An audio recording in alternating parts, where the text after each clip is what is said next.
Hello student, आज हम electric field of intensity calculate करेंगे। एक हाफ रिंग है, उसके एक्सिस पे हम electric field of intensity calculate करेंगे और रिंग यूनिफॉर्मली चार्ज है। लास्ट लेक्चर में हमने एक कंप्लीट रिंग के एक्सिस पे इलेक्ट्रिक फील्ड ऑफ इंटेंसिटी को कैलकुलेट किया था। वो जो टॉपिक था वो बोर्ड के पर्पज़ से इम्पोर्टेंट था। आज का जो टॉपिक है ये बोर्ड के पर्पज़ से नहीं है, ना ही ये बोर्ड के सिलेबस में है और ये IIT और नीट के सिलेबस में है ये टॉपिक। तो आज हम कैलकुलेट करने वाले हैं electric field of intensity for a semi ring और उसके एक्सिस पे, और यूनिफॉर्मली चार्ज है रिंग। चलिए स्टार्ट करते हैं। देखिए, मान लेते हैं एक सेमी रिंग है, सेमी रिंग आर जिसकी रेडियस है। मान लेते हैं ये कंप्लीट रिंग है, ओके। इसमें से हम हाफ पार्ट ले लेते हैं इसका और उसे इस तरीके से रखते हैं कि वो जेड एक्सिस पे उसका पार्ट आए। इसे जेड एक्सिस पे हम प्लेस करते हैं इस रिंग को। ये रिंग है और इसे जेड एक्सिस पे हमने रखा है। देखिए किस तरीके से शो करना है इसे जेड एक्सिस पे। इस रिंग को हमने जेड एक्सिस पे कैसे शो करना है, देखिए इस तरीके से रखा हुआ है। हाफ रिंग है ये, ओके। और जो जेड एक्सिस है वो परपेंडिकुलर टू द बोर्ड है ना, इनवर्ड और आउटवर्ड। बोर्ड के परपेंडिकुलर इस तरीके से हाफ रिंग को हमने रखा गया है। This is the half ring और इसकी रेडियस है आर। आर रेडियस का ये रिंग है। ये इसकी जेड एक्सिस, जेड एक्सिस पे से रखा गया है। ये Y axis, this Y axis, this X axis and this is Z axis. This is positive X axis, this is positive Y axis, this is positive Z axis, okay. तो ये जो होगा वो कौन सी एक्सिस होगी, नेगेटिव जेड एक्सिस। ये इस तरीके से कुछ होगा जेड एक्सिस जो होगा, ओके। ये जो रिंग है ये पॉजिटिवली चार्ज मान लेते हैं इसे हम, और यूनिफॉर्मली चार्ज्ड है। ये uniformly charged positive semi ring. ये कुछ इस तरीके से हमने जेड एक्सिस पे से रखा है। तो हमें electric field of intensity calculate करना है एट एक्स एक्सिस। यही तो एक्सिस होगी इसकी। दिस इज ओरिजिन ओ और ये एक्सिस एक्स है। इसके इस तरीके से कुछ रखा हुआ है रिंग लाइक दिस, और इसका ये एक्स एक्सिस है दिस, और इस एक्सिस पे हमें इलेक्ट्रिक फील्ड ऑफ इंटेंसिटी को कैलकुलेट करना है। चलिए अब हम एक एलिमेंट मानते हैं। सबसे पहले ऑलवेज हमने एक एलिमेंट माना है डी क्यू, स्मॉल एलिमेंट, क्योंकि हम पॉइंट चार्ज के लिए ही इलेक्ट्रिक फील्ड ऑफ इंटेंसिटी जानते हैं। इसीलिए हम एक स्मॉल चार्ज एलिमेंट मान लेते हैं, कंसिडर कर लेते हैं डी क्यू। ये हमने डी क्यू कंसिडर कर लिया एक स्मॉल चार्ज एलिमेंट, और डी एल इसकी लेंथ है। और ये यहाँ से थीटा एंगल पे है, थीटा एंगल पे। ये थीटा एंगल पे यहाँ से हमने एक D Q charge element consider कर लिया, और ये जो एंगल सब्सटेंड कर रहा है ये कर रहा है D theta. Sorry 1 second.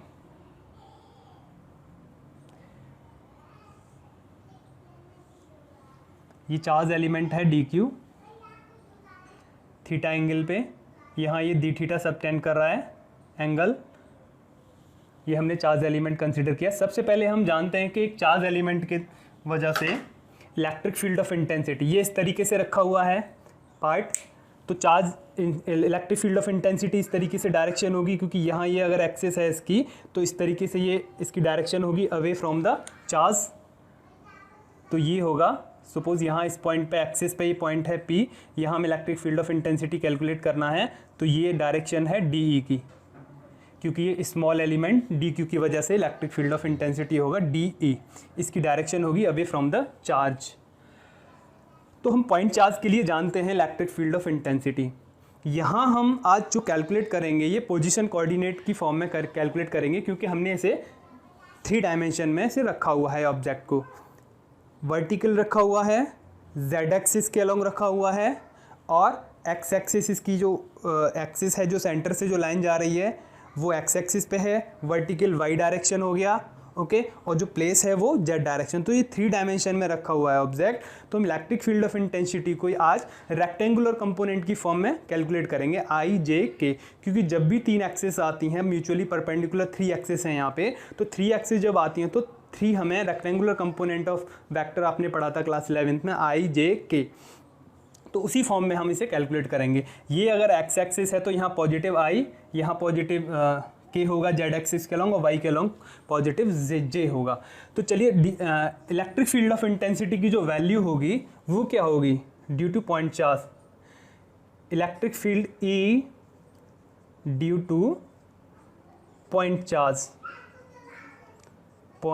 Charge या फिर चार्ज एलिमेंट डी क्यू की वजह से जो वैल्यू होगी वो क्या होगी, प्रॉपर हम वेक्टर फॉर्म में ले रहे हैं, के डी क्यू अपॉन डिस्टेंस लेते हैं तो यहाँ डी क्यू की यहाँ से डिस्टेंस, तो ये वेक्टर आएगा क्योंकि पोजीशन वेक्टर की फॉर्म में ले रहे हैं हम।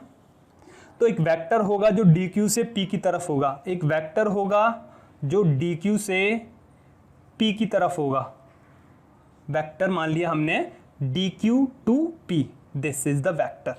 तो यही तो वेक्टर होगा यहाँ पे, आर डी क्यू से पी की तरफ एक वेक्टर है, उसका मॉड क्यूब और ये वेक्टर डी क्यू से पी की डायरेक्शन में, ओके।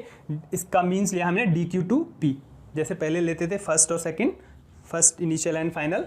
तो यहाँ ये आर है, वेक्टर है, पोजीशन वेक्टर है इसका, इसकी फॉर्म में हमने इसे लिख लिया, क्योंकि हम electric field of intensity point charge के लिए ही तो जानते हैं क्या होती है इसकी value, Q upon are square. अगर इसे वेक्टर फॉर्म में लिखते हैं तो कैसे लिखते हैं, इस तरीके से, आर क्यू दिस और ये पोजीशन वेक्टर, अगर ये वेक्टर फॉर्म में होती है, वही वेक्टर फॉर्म हमने लिखा है स्मॉल डी क्यू की वजह से। तो डी ई हो जाएगा के चार्ज डी क्यू और R position vector D Q to P और R D Q to P vector position vector, यहाँ पे इसका ये मैग्नीट्यूड पार्ट है, ओके। तो ये होगी वैल्यू डी ई की। अब जब हम कैलकुलेट करेंगे ई को, जब हम कैलकुलेट करेंगे तो हमें क्या करना होगा, इसका इंटीग्रेशन करना होगा ई का, डी ई का इंटीग्रेशन करेंगे तो हमें मिल जाएगा ई। प्रॉपर लिमिट के साथ हम डी ई का इंटीग्रेशन कर देंगे तो हमें क्या मिल जाएगा, इलेक्ट्रिक फील्ड ऑफ इंटेंसिटी। कैसे करेंगे, D Q upon R D Q to P R vector D Q to P, this is vector and this is multiply. Proper limit के साथ हम इंटीग्रेशन करेंगे। लिमिट हम जब हमें ज़रूरत होगी तब हम से पुट कर देंगे लिमिट को यहाँ पे। अब देखिए क्वेश्चन क्या आता है, एक तो हमें चाहिए डी क्यू चार्ज जो है स्मॉल एलिमेंट पे, मान लेते हैं इसकी जो सरफेस चार्ज एंड डेंसिटी होगी वो सिग्मा है, सरफेस चार्ज, क्योंकि यहाँ एरिया आएगा, चलिए सॉरी यहाँ तो लैम्डा आएगा, linear charge density. Surface charge density तो उस केस में आती है डिस्क या फिर एक्स वाई प्लेन में रखा है, तो यहाँ तो लीनियर चार्ज डेंसिटी लैम्डा ही आएगी क्योंकि रिंग का केस चल रहा है। तो सबसे पहले तो हमें डी क्यू चाहिए, डी क्यू कितना होगा, लैम्डा डी एल या फिर lambda equals to D Q upon D L, ये हम पढ़ चुके हैं, ओके। तो डी क्यू कितना हो जाएगा, D Q equals to lambda D L, और डी एल कितना होगा, आर इसकी रेडियस है, यहाँ से यहाँ तक ये रेडियस हो जाएगी, ये कंप्लीट रेडियस है, ये भी रेडियस है, ये भी रेडियस है, ओके। तो डी एल, तो आर रेडियस है तो ये डी एल है, दिस इज डी एल, तो आर डी थीटा, पहले की तरह हम कर चुके हैं इस चीज़ को, आर डी थीटा। तो डी क्यू कितना मिल गया हमें, लैम्डा आर डी थीटा। चलिए डी क्यू मिल गया हमें। अब कौन चाहिए हमें, पोजीशन वेक्टर और चाहिए। मेन क्वेश्चन है हमारा यहाँ पे, मेन टारगेट है डी क्यू टू पी, ये जो पोजीशन वेक्टर है ये हमें फाइंड करना है। अब यहाँ पे ये हमारा क्वेश्चन रहेगा। देखिए पोजीशन वेक्टर को पता करने के लिए हमें क्या चीज़ पता होनी चाहिए, हमने न्यूमेरिकल्स किए थे, वहाँ पोजीशन वेक्टर को हमें पता करना है तो हमें क्या पता होना चाहिए, कोऑर्डिनेट्स पता होनी चाहिए उन पॉइंट्स के, जिन पॉइंट्स के बीच में जो पोजीशन वेक्टर काम कर रहा है। तो यहाँ कौन कौन से पॉइंट है, एक तो पॉइंट है ये और एक पॉइंट है ये, तो इस पॉइंट के और इस पॉइंट के, इन दोनों ही पॉइंट के हमें क्या चाहिए, पोजीशन कोऑर्डिनेट्स चाहिए हमें इन पॉइंट्स के। तो इन पॉइंट्स के कोऑर्डिनेट्स हम कैसे पता करेंगे, ये हमारा क्वेश्चन है। तो यहाँ पे पोजीशन कोऑर्डिनेट्स हम कैसे पता करते हैं, एक्स, वाई और जेड, यही तो होते हैं पोजीशन कोऑर्डिनेट्स। तो इस एक्सिस पे हम यहाँ जब पोजीशन कोऑर्डिनेट्स लेंगे तो ये जेड एक्सिस पे इस तरीके से रखा हुआ है रिंग, ओके, जेड एक्सिस पे रखा हुआ है रिंग, तो यहाँ पे वाई परपेंडिकुलर कंपोनेंट है, ओके, और जेड का जेड कंपोनेंट मिल जाएगा, जेड कंपोनेंट मिल जाएगा और परपेंडिकुलर कंपोनेंट मिल जाएगा, और एक्स क्या होगा यहाँ पे 0 होगा क्योंकि ये जेड एक्सिस पे रखा हुआ है, जेड एक्सिस पे रखा हुआ है और वर्टिकल रखा हुआ है वाई एक्सिस के अलोंग, ओके, तो वाई और जेड ही होंगे और एक्स क्या होगा यहाँ पे 0 होगा। तो कंपोनेंट्स कैसे निकालेंगे आप, जेड एक्सिस का कंपोनेंट तो ये होगा दिस, सॉरी यहाँ से यहाँ तक की जो डिस्टेंस होगी वो तो वाई एक्सिस का कंपोनेंट कोऑर्डिनेट हो जाएगा, और ओ से लेके सपोज एम है ये, ओ से लेके एम तक की जो डिस्टेंस होगी वो जेड एक्सिस का कंपोनेंट हो जाएगा, और जेड एक्सिस किस अलोंग में है, माइनस नेगेटिव डायरेक्शन में। तो सबसे पहले यहाँ पे एक्स क्या है 0, कोऑर्डिनेट्स कैसे निकालेंगे, एक्स क्या है यहाँ पे 0, वाई कौन सा, वर्टिकल कंपोनेंट, वर्टिकल कंपोनेंट क्या होगा जब ये आर है और ये थीटा है, ये भी आर होगा, यहाँ वाला पार्ट जो होगा दोनों ही रेडियस है, तो आर साइन थीटा क्या हो जाएगा, ये आर साइन थीटा, और पॉजिटिव एक्स एक्सिस के अलोंग है ये वाली जो लाइन है positive X, sorry Y axis के अलोंग है, पॉजिटिव वाई एक्सिस के अलोंग, तो एक्स मिल गया हमें 0, वाई मिल गया हमें आर साइन थीटा, पॉजिटिव मिलेगा क्योंकि पॉजिटिव वाई एक्सिस के अलोंग रखा है रिंग को हमने, और जेड दिस इज जेड कितना होगा, जेड इज दिस, और ये नेगेटिव एक्सिस के, नेगेटिव जेड एक्सिस के अलोंग जा रहा है ये वाला पार्ट जो है रिंग का, ये इस तरीके से रिंग रखी हुई है, यहाँ पे ये ओरिजिन है, तो इधर वाला पार्ट जो होगा जेड एक्सिस पॉजिटिव होगा और जो इनवर्ड वाला पार्ट होगा वो नेगेटिव जेड एक्सिस होगा, तो माइनस में आएगा, और डिस्टेंस कितनी होगी, ये यहाँ से यहाँ तक डिस्टेंस कितनी होगी, R cos theta, this is R cos theta and this is R sine theta,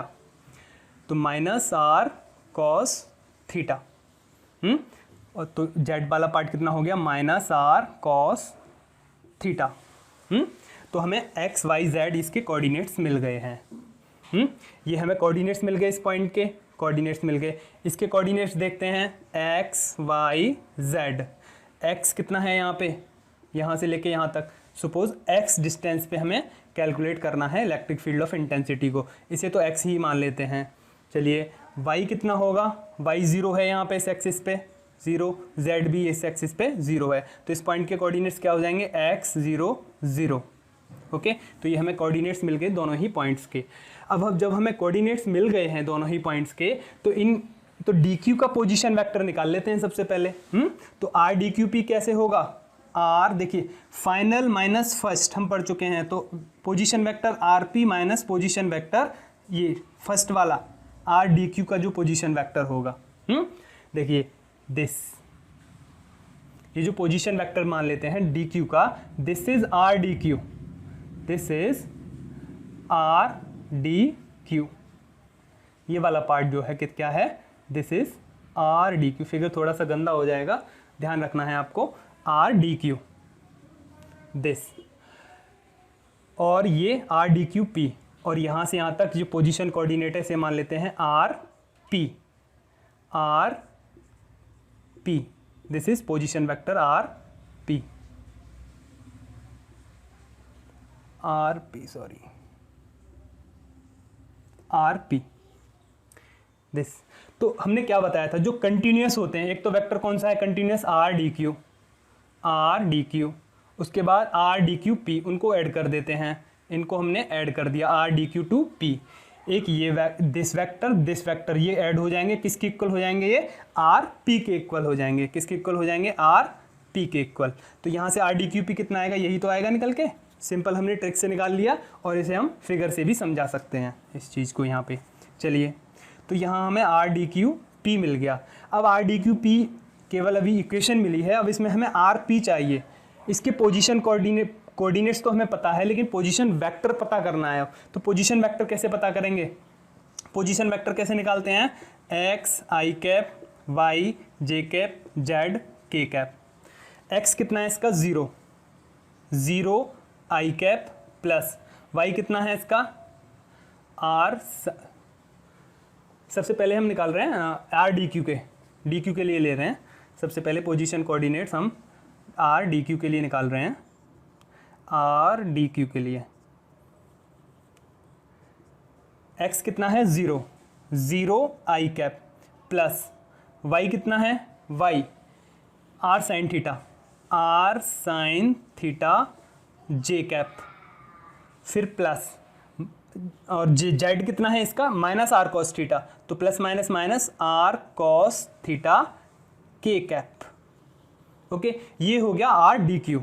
ऐसे ही आर पी कितना हो जाएगा position vector, R P X कितना है इसका एक्स ही है, एक्स आई कैप प्लस वाई कितना है 0 J cap minus Z plus Z कितना है इसका 0 के कैप।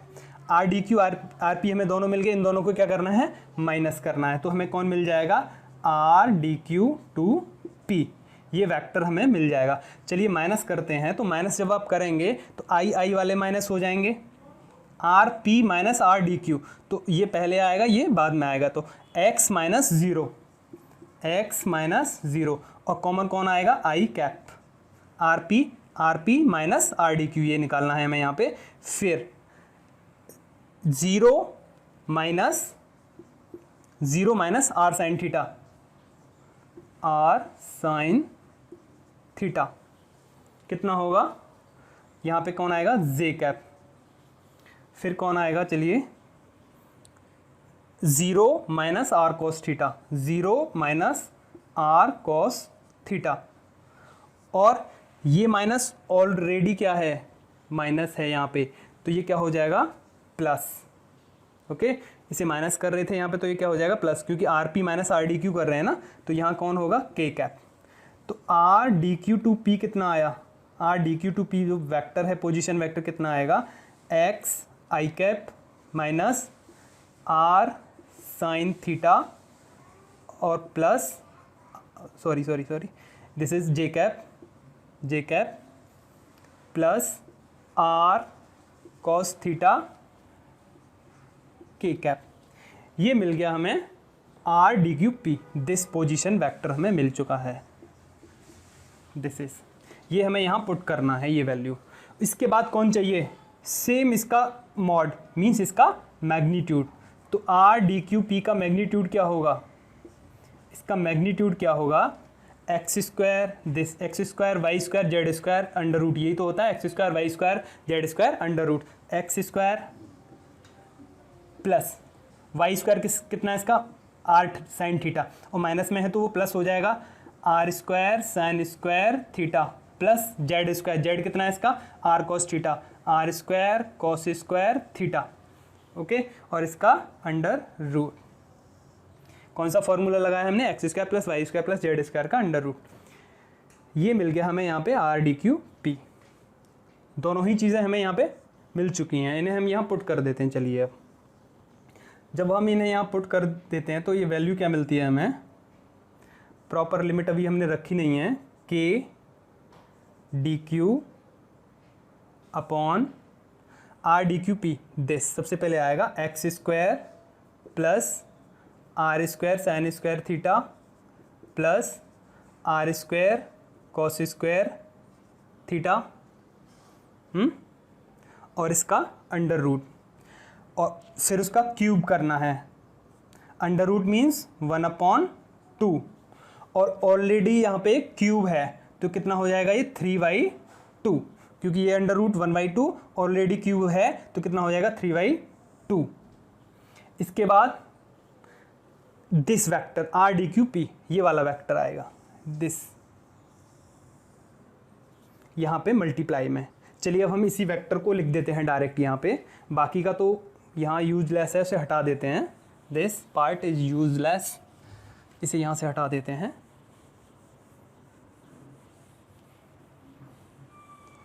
और आर डी क्यू पी हम लिख देते हैं यहाँ पे, आर डी क्यू पी कितना है मल्टीप्लाई में आ जाएगा एक्स आई cap minus R sine theta J cap plus R cos theta K cap.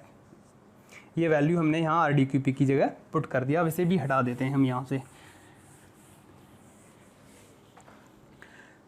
तो हमें ई मिल जाएगा। अभी हमें इसका इंटीग्रेशन करना है और डी क्यू की वैल्यू भी पुट कर देते हैं। चलिए यहाँ पे डी क्यू कितना है, लैम्डा आर डी थीटा, तो यहाँ से डी क्यू को हटा के कितना लिख देते हैं इसकी जगह, लैम्डा आर डी थीटा, क्योंकि यहाँ थीटा चेंज होगा, क्योंकि जैसे जैसे एलिमेंट को हम चेंज करेंगे तो थीटा चेंज होगा 0 से लेके पाई तक। फिलहाल यहाँ अगर 0, यहाँ एक एलिमेंट मानते हैं 0, थीटा इक्वल्स टू 0 डिग्री पे, तो थीटा कहाँ से कहाँ तक चेंज होगा, 0 टू पाई, क्योंकि हाफ रिंग के लिए जो एक्सिस होगी क्या होगी, 0 से पाई, कंप्लीट रिंग के लिए तो 2 पाई हो जाएगा। चलिए यहाँ अब हमें क्या करना है, प्रॉपर लिमिट रखना है। लिमिट कहाँ से कहाँ तक, डी थीटा के रिलेटिव ही करना है इंटीग्रेशन, तो 0 से लेके पाई तक। थीटा की लिमिट क्या है, 0 से लेके पाई तक, दिस इज पाई, तो 0 से लेके पाई तक चेंज होगा आर डी थीटा। तो आर तो है इसके साथ, तो थीटा के रिलेटिव हम यहाँ पे इसका इंटीग्रेशन करेंगे। चलिए अब कुछ और देख लेते हैं, यहाँ पे कुछ और सिंप्लीफाई हो जाए ये तो ई इक्वल्स टू, ये देखिए आर स्क्वायर यहाँ कॉमन आ जाएगा, तो sign square theta plus cos square theta कितना हो जाएगा, 1, कितना हो जाएगा 1। फिर हम इसे कैसे लिख देंगे, ई इक्वल्स टू 0 टू पाई। चलिए कॉन्स्टेंट्स को भी बाहर निकाल लेते हैं, के कॉन्स्टेंट है इसका इंटीग्रेशन नहीं होगा, लैम्डा कॉन्स्टेंट है इसका इंटीग्रेशन नहीं होगा, आर कॉन्स्टेंट है इसका इंटीग्रेशन नहीं होगा। इनको बाहर कर देते हैं, 0 से लेके पाई तक लिमिट हो जाएगी, और ये क्या हो, 1 बचेगा यहाँ पे। यहाँ कौन बचेगा, x square plus sign square theta plus cos square theta 1 हो जाएगा, आर स्क्वायर कॉमन आ जाएगा, तो आर स्क्वायर और ये 3/2, और दिस वैल्यू, इस वैल्यू को हम यहाँ ऊपर करके लिख देते हैं, एक्स आई cap minus R sine theta J cap plus R cos theta K cap, ये होगा ई। लेकिन अभी हमें इसका इंटीग्रेशन भी करना है। अब देखिए यहाँ पे हमें ई जो निकला है ये, इसके 3 कंपोनेंट्स मिलेंगे हमें। एक तो ई एक्स मिलेगा जो एक्स वाला पार्ट देगा, एक वाई मिलेगा जो आर साइन थीटा वाला पार्ट देगा, और एक जेड मिलेगा जो आर कॉस थीटा वाला पार्ट हमको देगा। चलिए यहाँ अब हमें क्या करना है, इसको कंपोनेंट्स की फॉर्म में लिख लेते हैं। जैसे ई है, एक नेट इंटेंसिटी वैल्यू पता करनी है इलेक्ट्रिक फील्ड ऑफ इंटेंसिटी की, तो उसको हम इस तरीके से लिख सकते हैं, नहीं लिख सकते, ई वाई जे कैप प्लस ई जेड के कैप। ओके, इस फॉर्म में हम इसे लिख सकते हैं। तो यहाँ पे आई वाला जो पार्ट है उसे अलग लिख लेंगे, और जे वाला पार्ट है वो आई ई वाई हो जाएगा, और के वाला जो पार्ट है वो ई जेड हो जाएगा। अब चलिए अलग अलग करके हम इनके इंटीग्रेशंस फाइंड आउट करते हैं, और फिर लास्ट में क्या करेंगे, हम net electric field of intensity निकाल लेंगे, उसका मैग्नीट्यूड निकाल लेंगे। कैसे निकालेंगे, E square x plus E square Y और ये ई जेड का स्क्वायर। मैग्नीट्यूड ऐसे ही निकलता है सिंपल। तो ई एक्स ई वाई और ई जेड अब हम यहाँ पे निकालेंगे। तो ई एक्स कितना होगा, देखिए ई एक्स कितना होगा, ई एक्स क्या होगा, K lambda R integration 0 to pi X, केवल मैग्नीट्यूड वाला पार्ट निकाल रहे हैं इसमें से, तो आई तो आएगा नहीं, मैग्नीट्यूड वाला पार्ट निकाल रहे हैं, केवल मैग्नीट्यूड ई एक्स ले रहे हैं हम, या वेक्टर नहीं ले रहे, ध्यान रखना। तो X upon x square plus are square, this is 3/2, और कौन बचेगा यहाँ, डी थीटा भी बचा था यहाँ पे, ध्यान रखना है आपको, दिस इज डी थीटा। ये जो डी थीटा है ये भी यहाँ मल्टीप्लाई में आएगा इसके साथ, ये वाला पार्ट तो यहाँ आ गया था ये, और डी थीटा दिस, और किसके रिलेटिव इंटीग्रेशन कर रहे हैं हम, थीटा के रिलेटिव डी थीटा। ये हो गया ई एक्स। ई वाई कितना होगा, ई वाई कितना होगा, ई वाई देखिए यहाँ से वही फिर से K lambda R 0 to pi minus R sine theta upon x square plus are square 3/2 minus R sine theta, और यहाँ डी थीटा। चलिए ई जेड कितना होगा, E Z K lambda R 0 to this is pi 0 to pi और R cos theta upon this R cos theta upon x square plus are square 3/2 D theta. Okay तो ये हमें तीनों के ही magnitude मिल गए, x component, Y component और Z component. तो हमें ई एक्स, ई वाई और ई जेड इनके पास हमें इंटीग्रेशन करके इसमें वैल्यूज़ को हम पुट कर देंगे तो हमें net value of electric field का मैग्नीट्यूड मिल जाएगा फिर। ओके तो सबसे पहले अब हमें ई एक्स का इंटीग्रेशन करना है, फिर ई वाई का करना है, फिर ई जेड का करना है। यहाँ से तो हमें किसी चीज़ की अब ज़रूरत है नहीं, जितना पार्ट है हम उसे हटा लेते हैं यहाँ से। मेन काम हमारा इनसे है क्योंकि हमारे पास मैग्नीट्यूड्स मिल गए हैं ई एक्स, ई वाई और ई जेड के, तो इसे हम यहाँ से हटा देते हैं इस पार्ट को। अब हम इंटीग्रेशन करेंगे सबसे पहले कौन से कंपोनेंट का, एक्स वाला जो कंपोनेंट है उसे फाइंड आउट करेंगे, उसके बाद वाई वाला कंपोनेंट फाइंड आउट करेंगे, फिर जेड वाला कंपोनेंट हम उसका फाइंड आउट करेंगे। चलिए ई एक्स सबसे पहले निकालते हैं, ई एक्स कितना होगा। ई एक्स मैग्नीट्यूड ले रहे हैं, ध्यान रखना है, के लैम्डा आर। देखिए इसका इंटीग्रेशन जब करेंगे हम तो दिस वाज एक्स। कैसा है एक्स, कांस्टेंट है या फिर वेरिएबल है एक्स, यहाँ से यहाँ तक जो डिस्टेंस है एक्स कैसा है, कांस्टेंट है। एक्स कांस्टेंट है, आर रेडियस है रिंग की, ये भी कांस्टेंट है, तो एक्स का इंटीग्रेशन नहीं होगा और इस पूरी टर्म्स का इंटीग्रेशन नहीं होगा, केवल किसका होगा, वन का होगा, थीटा के रिलेटिव। तो क्या करते हैं, इसे भी हम बाहर कर देते हैं, एक्स अपॉन दिस पूरा part X square plus are square 3/2 और ये डी थीटा रहेगा, ओनली वन का इंटीग्रेशन होगा थीटा के रिलेटिव डी थीटा। तो वन का कितना होगा, थीटा के रिलेटिव कर रहे हैं तो थीटा ही हो जाएगा। तो K lambda R X upon x square plus are square and 3/2 and theta कितना है, थीटा हो जाएगा, थीटा क्या, 0 से लेके पाई तक। और जब 0 से लेके पाई तक जब हम इसमें पुट करेंगे तो क्या होगा, यहाँ पे पाई माइनस 0 तो क्या बचेगा, पाई, ओनली पाई बचेगा यहाँ पे।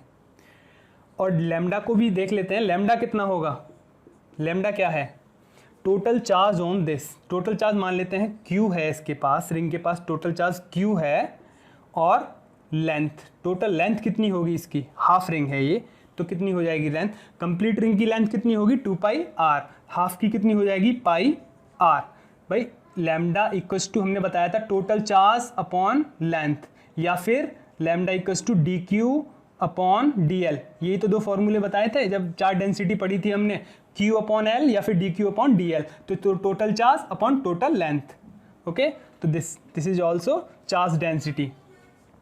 तो यहाँ हम जब पुट करेंगे तो के लैम्डा की जगह क्यू अपॉन पाई आर और this R and X and pi upon X square plus R square, this is 3/2, pi से पाई कैंसिल, आर से आर कैंसिल, तो ई एक्स कितना आया, ई एक्स आया यहाँ पे निकल के हमारा, this is K Q x upon X square plus R square 3/2। तो हमें x कंपोनेंट इसका मिल चुका है ई एक्स, तो ई एक्स की वैल्यू को हम यहाँ लिख देते हैं। ई एक्स कितना मिला हमें यहाँ पे, के क्यू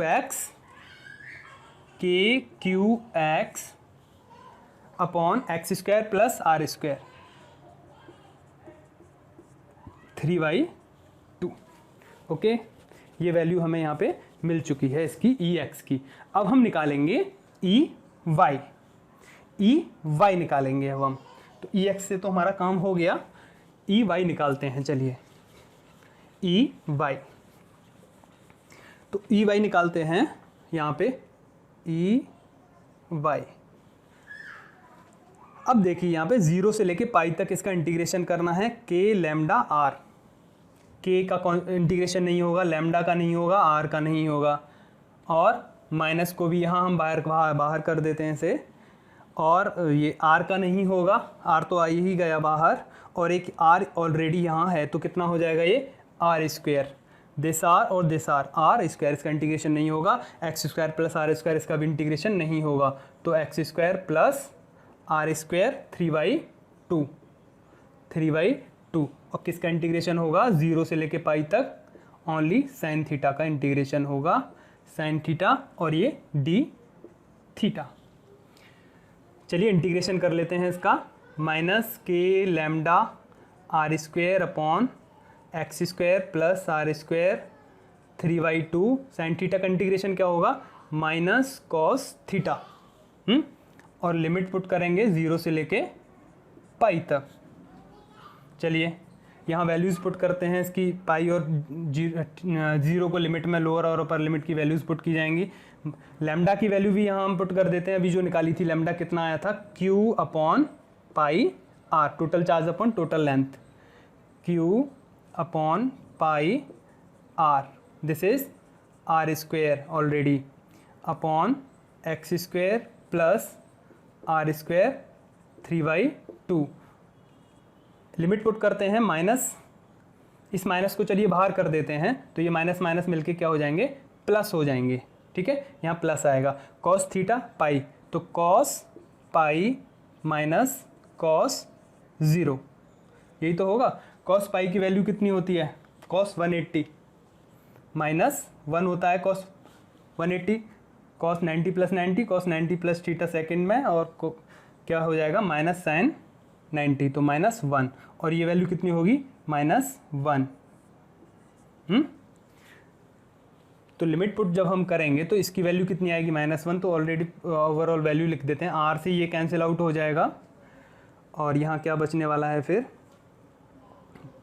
देखिए के क्यू, ये पाई नीचे आ जाएगा, पाई नीचे कर देते हैं यहाँ पे, x square plus are square 3/2, और ये -1 और ये -1। देखिए कॉस पाई की वैल्यू -1 माइनस, और कॉस 0 की वैल्यू 1, तो कितना हो गया? -2। इसे हटा के हम यहाँ डायरेक्ट लिख देते हैं 2, और यहाँ पे वैल्यू माइनस में, तो ये आएगी वैल्यू किसकी?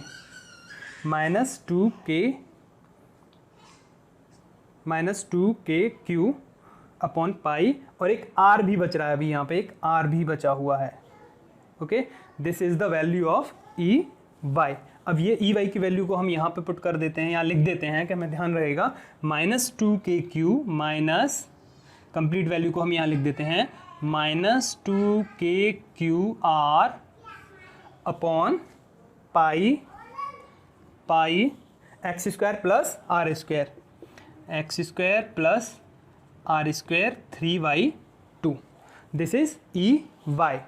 ई वाई मिल गया। अब हमें क्या चाहिए? ई जेड चाहिए। ओके, ई जेड को भी कैलकुलेट कर लेते हैं हम यहाँ पे।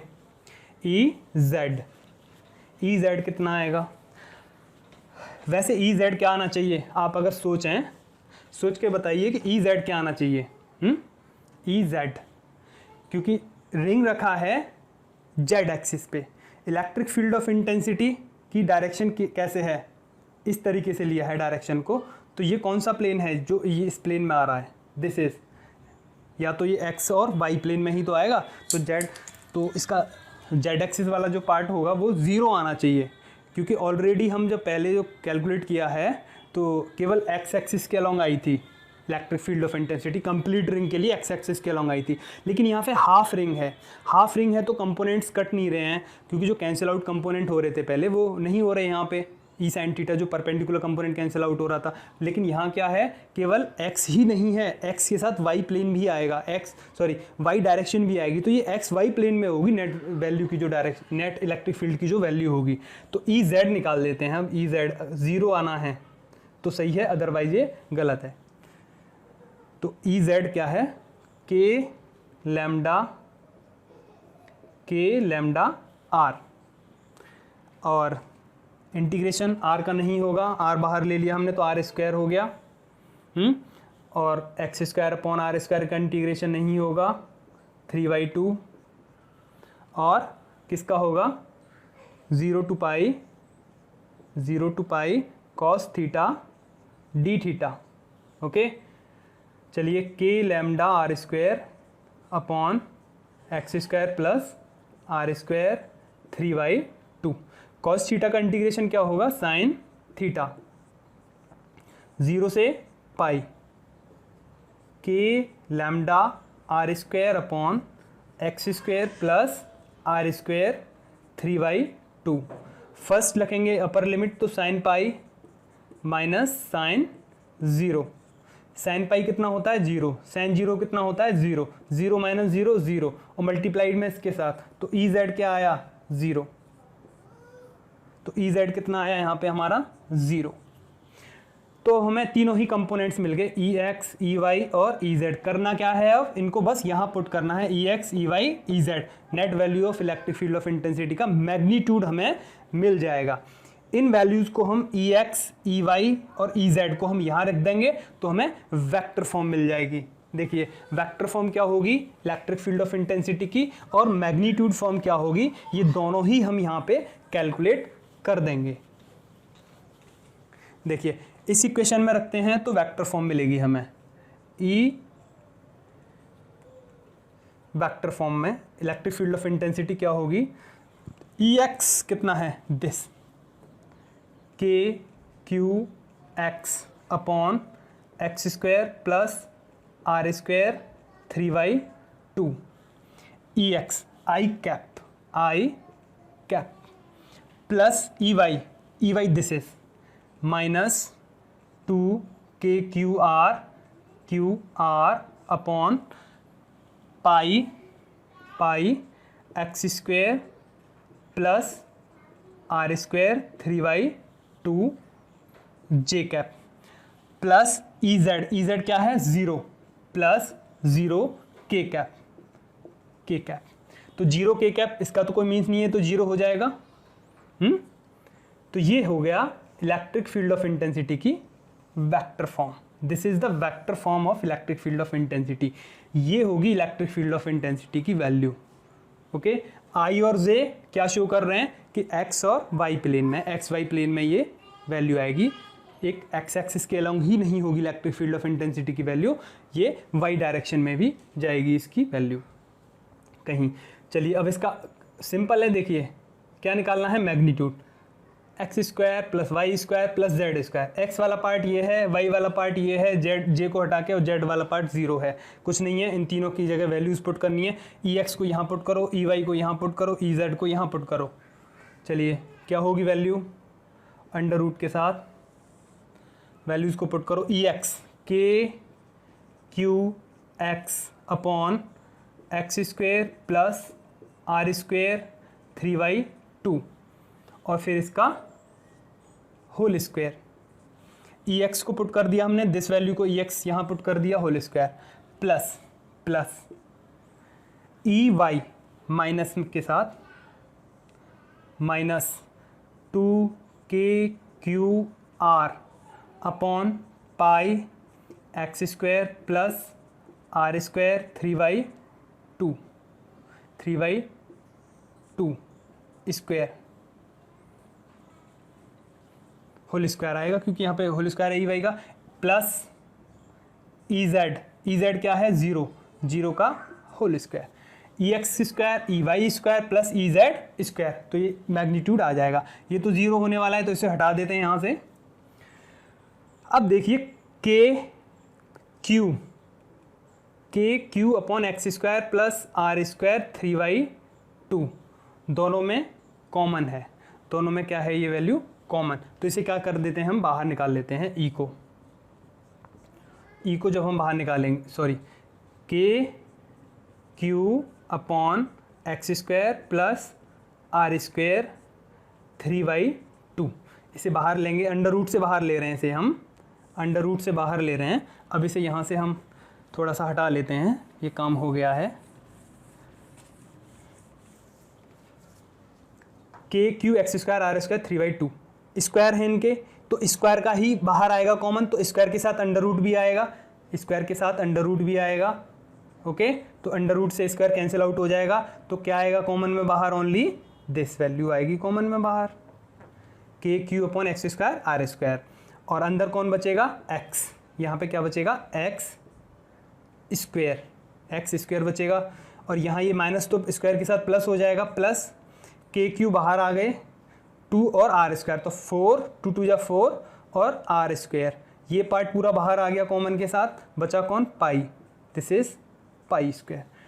तो ये वैल्यू किसकी हो जाएगी, this is the magnitude, this is the magnitude of electric field of intensity, ये होगा मैग्नीट्यूड। यहाँ इसे मैग्नीट्यूड की फॉर्म में ऐसे लिख सकते हैं या फिर ऐसे भी लिख सकते हैं, सिंपल ई के साथ लिख दो या फिर ई मैग्नीट्यूड और वेक्टर के साथ लिख दो, ये क्या हो जाएगा इसका मैग्नीट्यूड।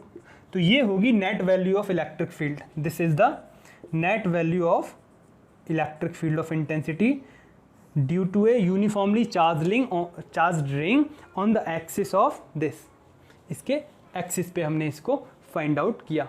ओके तो ये आपके कंपटीशन लेवल में आईआईटी और नीट के पर्पस से है ये क्वेश्चन। चलिए तो आज हमने पढ़ा सेमी रिंग के लिए, नेक्स्ट हम कैलकुलेट करेंगे डिस्क के लिए। एक डिस्क होगी, अब हमने लीनियर के केसेस पढ़ लिए हैं, लीनियर चार्ज डेंसिटी लैम्डा के केसेस हमने पढ़ लिए हैं। अब हम पढ़ेंगे इसके बाद सरफेस चार्ज डेंसिटी के केसेस। सरफेस चार्ज डेंसिटी कौन सा, सिग्मा, सिग्मा वाला जो पार्ट है, 3 तरह की चार्ज डेंसिटीज़ थी, lambda linear charge densities, sigma surface charge densities and rho volume charge densities.